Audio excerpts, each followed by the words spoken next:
औरंगजेबाच्या कबरीवरून झालेल्या आंदोलनानंतर नागपुरात दंगल उसळली। हा हिंसाचार पूर्वनियोजित होता हे उघड झालंय। मात्र या हिंसाचारावेळी तुमचं आमचं संरक्षण करणाऱ्या पोलिसांनी दंगेखोरांनी पोलिसांना टार्गेट केलं। धक्कादायक बाब म्हणजे महिला पोलिसांच्या वर्दीला हात सुद्धा घातला। बघूया या संदर्भातला हा स्पेशल रिपोर्ट।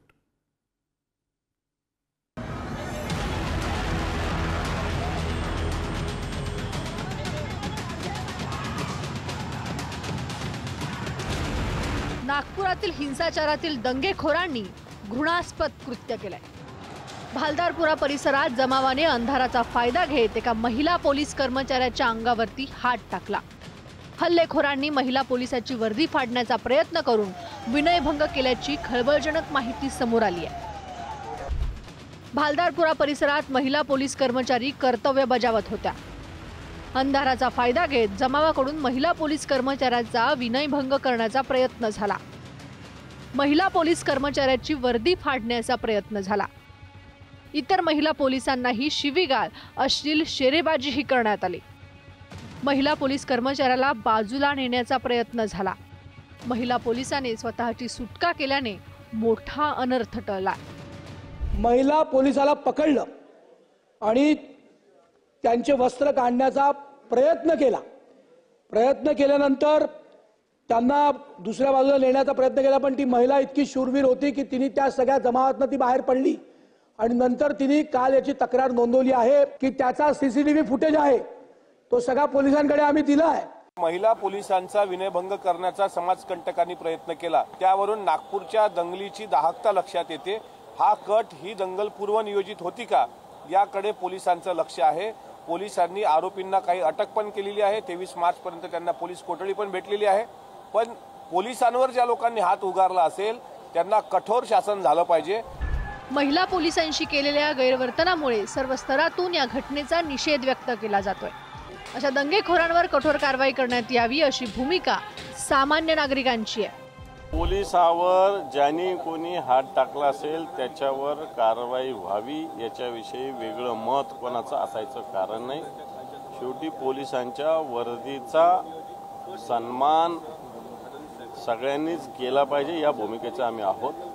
कारण ज्यांनी कोणी पोलिसांच्या वर्दीवर हात घातला असेल त्यांच्यावर कारवाई व्हावी। महिला पोलीस असू द्या किंवा पुरुष पोलीस असू द्या, कोणी दगड फेकायचा कोणी मानहान करायचा त्याला कोणी सपोर्ट करणार नाही, त्यांच्यावरती कारवाई झालीच पाहिजे।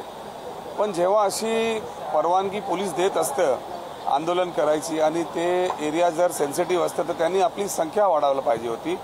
आणि जेव्हा आंदोलन झाल्यानंतर जे शहानिशा झाली की जे तक्रार करण्यात आली त्या टायमालाच FIR करून जर कारवाई करण्यात आली असती तर अशी घटना पुढे झालीच नसती। चुकीचा प्रकार केलाय त्याला कडक शासन दिलं जाईल आणि आमचं युतीचं सरकार त्याला सोडणार नाही। मुख्यमंत्री स्वतः त्यावरती लक्ष ठेवून आहेत, उपमुख्यमंत्री लक्ष ठेवून आहेत।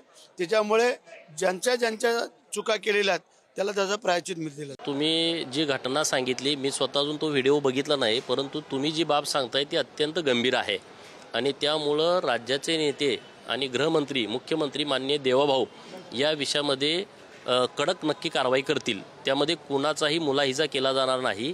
ज्यांनी अशा चुकीच्या पद्धतीचं काम केलेलं आहे त्यांना जेलमध्ये जावं लागेल अशी व्यवस्था सरकारच्या माध्यमातून केली जाईल। नागपुरातील हिंसाचारावेळी दंगेखोरांनी पोलीस कर्मचाऱ्यांना लक्ष्य केलंय। दगडफेकीत 3 पोलीस अधिकाऱ्यांसह 33 कर्मचारी जखमी झालेत। जखमी झालेल्यांमध्ये पोलीस उपायुक्त अर्चित चांडक यांचाही समावेश आहे। अर्चित चांडक फ्रंटवर कमांड करत असताना त्यांच्या पायाला एक मोठा दगड येऊन धडकला। त्यांच्या पायाच्या लिगामेंटला गंभीर दुखापत झाल्याचं समोर आलं असून पुढील 1.5 महिना त्यांना बेड रेस्टचा सल्ला डॉक्टरांनी दिलाय। 8:30 आणि 11, 8:30 पासून 11 पर्यंत ते लिम्पिंग माझा हे काम सुरू होता, परंतु 11च्या नंतर ते शक्य म्हणजे मला हे समजलं की शक्य होणार नाही, कारण की खूप जास्त पेन झाला आणि स्वेलिंग पण खूप जास्त झाली होती लिगामेंटमध्ये।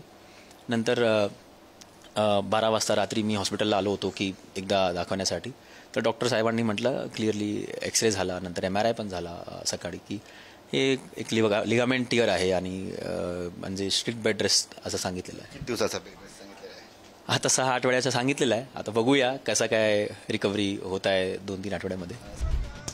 नागपुरातील हिंसाचार पूर्वनियोजितच होता हे जवळपास स्पष्ट झालंय। ट्रॉली भरून दगड, धारदार शस्त्र आणि पेट्रोल बॉम्बचा वापर यावेळी करण्यात आला। धक्कादायक बाब म्हणजे तुमचं आमचं संरक्षण करणाऱ्या पोलिसांना या दंगेखोरांनी टार्गेट केलं। इतकंच नाही, या नराधमांनी महिला पोलीस कर्मचाऱ्यांच्याही अंगावरती हात टाकला। त्यामुळे या आरोपींना चांगला धडा शिकवण्याची गरज आहे। जितेंद्र शिंगाडे, पुढारी न्यूज, नागपूर।